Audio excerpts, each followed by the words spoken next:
How good do I look in this shirt? I love wearing barbell clothes. Look, here's the deal I don't want you to miss. It's 20 days, guys, from December 9th to December 29th. Barbell Apparel is running their annual hoodie sale. Go to barbellapparel.com. When you spend just $99, of course it could be more, they're going to throw in a free athletic fit hoodie. These hoodies are not your average hoodie. They're built for athletes with 7 new designs this year. And here's the best part. You can stack this deal. For example, you spend $200, you get 2 hoodies. $300, 3 hoodies. $400, nobody even knows. Load up while you can because these designs sell out fast every year. December 9th to the 29th only. When they are gone, they're gone. No excuses. Now let me tell you why athletes love Barbell Apparel. First up, the pants. The fit is unbelievable. They're designed for freedom of movement. The quality is top tier. And if the size isn't perfect, Barbell's got you covered with their size exchange guarantee. And Barbell Apparel is going to make sure you look good, feel good, and perform at your best. So don't wait. Go to barbellapparel.com from December 9th through the 29th. Drop $99 and claim your free hoodie. Spend $500. I don't even know how many hoodies you're going to get. Barbell Apparel, built for athletes, built for you. Alex Pereira had a meeting at the UFC headquarters. Huge clue. Huge. He left that meeting. He did a tease to the media. And he said, should I tell them? So he revealed that he had information, that he had a fight. And he teased as to whether or not he should reveal it. He ultimately did not, which means that, case in this meeting, hey, keep this under your hat for now. The reason that I am a mark and a sucker for this, the reason I have been suckered in, the meetings at UFC headquarters are rare. They are exclusive to champions. There is an occasional example for a challenger, but it would be of a championship fight.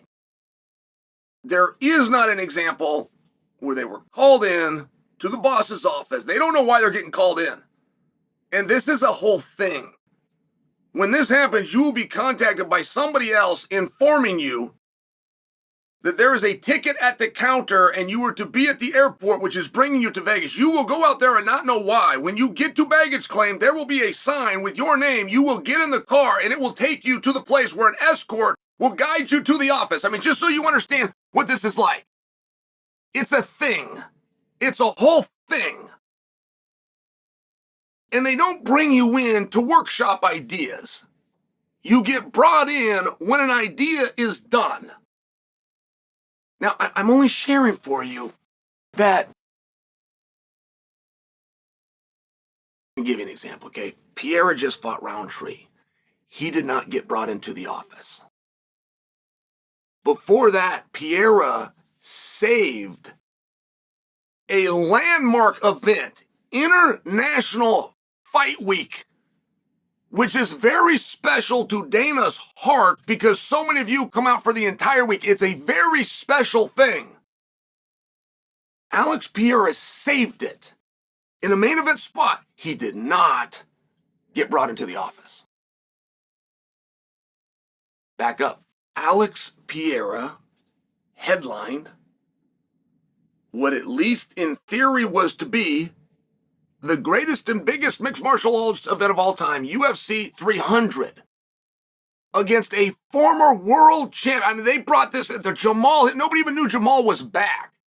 It was this huge reveal. People were talking about, was it Lesnar? Was it Rousey? Is St. Pierre versus Khabib coming back? Like, there was all of these things. You had this huge reveal. The world champion you thought was hurt is back. Alex Pereira stepping in, main event, world title. He was not brought into the office. So, Ankalaev deserves a world title shot. I believe he's getting it. I do not believe that Ankalaev will compete again and it not to be for a world title. What I'm not as confident in telling you is that he will be fighting Alex Pereira for the world title. Why that seems like the way, I'm just not completely confident in that. And I don't know if there would be an interim. I don't know if the idea of Alex relinquishing and moving up to heavyweight, I think that light is greatly dimmed. And I don't think there was as much fuel behind that as there was media.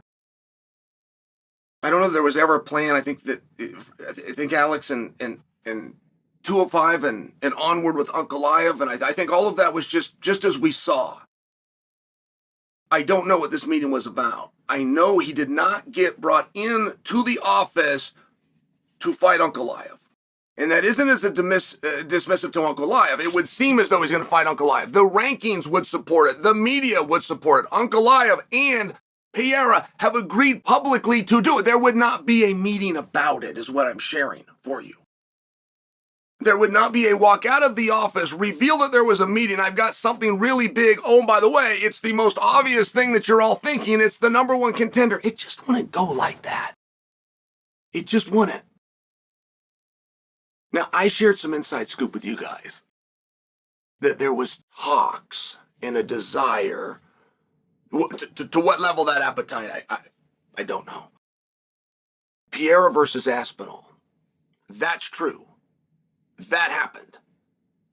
But that was specifically to be targeted for January in California, of which that card is finalized. Press conferences have happened. Light heavyweight championship. Marab's championship are on the line. There's no Aspinall and Pereira. And that story, as I understood it at the time that I understood it, which was limited at best, to be fair, but a lot of the motivation of doing that fight did have to do with that date. So with that date now taken care of, I would assume, possibly falsely, that the appetite that was limited to begin with for Aspinall and Pereira is gone. But let's say that it is. Let's say that that's off the plate. Is there any other idea, any other reasonable idea that you would conclude for Pereira? Anything that you could think of. Bring the politics in, bring the box office in, bring the media, any way that you want to do it where you could see something could be slid in for Pereira. Because a lot of the boxes are already checked. Whatever Pereira does will be a main event. That's true. Whatever Pereira does will be for a championship. That's true. It seems as though we just need an opponent, and at 205 pounds, it seems that opponent is very clear. But that opponent, with its clarity, would not involve a meeting in the office. Wouldn't happen. That's just simply not how that would be done. Now, in conjunction with all of this, we got a player in the room, okay? There's only a few players in this whole game. Make no mistake, Jamal Hill is one of them. Jamal Hill operates on that same Sean O'Malley, Israel Adesanya level of looking at all the pieces before he makes his move. And Jamal Hill has now called out Tom Aspinall. Why?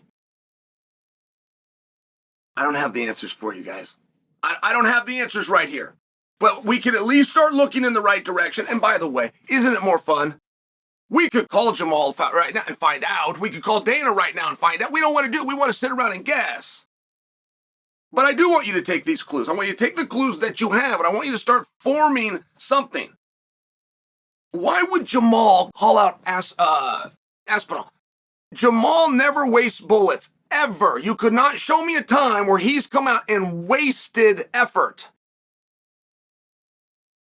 Why does he think it's possible for a light heavyweight to be going up? Why does he think for a champion light heavyweight, a needed and coveted light heavyweight, to go up and have an opportunity at an interim title against Tom? Why would you suspect? What was the meeting about? Why was Pierre brought into the office? Well, we don't know. I'm very confident telling you what it wasn't for. It was not because he's fighting Ankalaev. That would be the obvious match that would be done by a text message. Something is going on. At a minimum, we can conclude something is going on. I'd love if you left me a comment. I would love to hear your guesses. Are these tied together?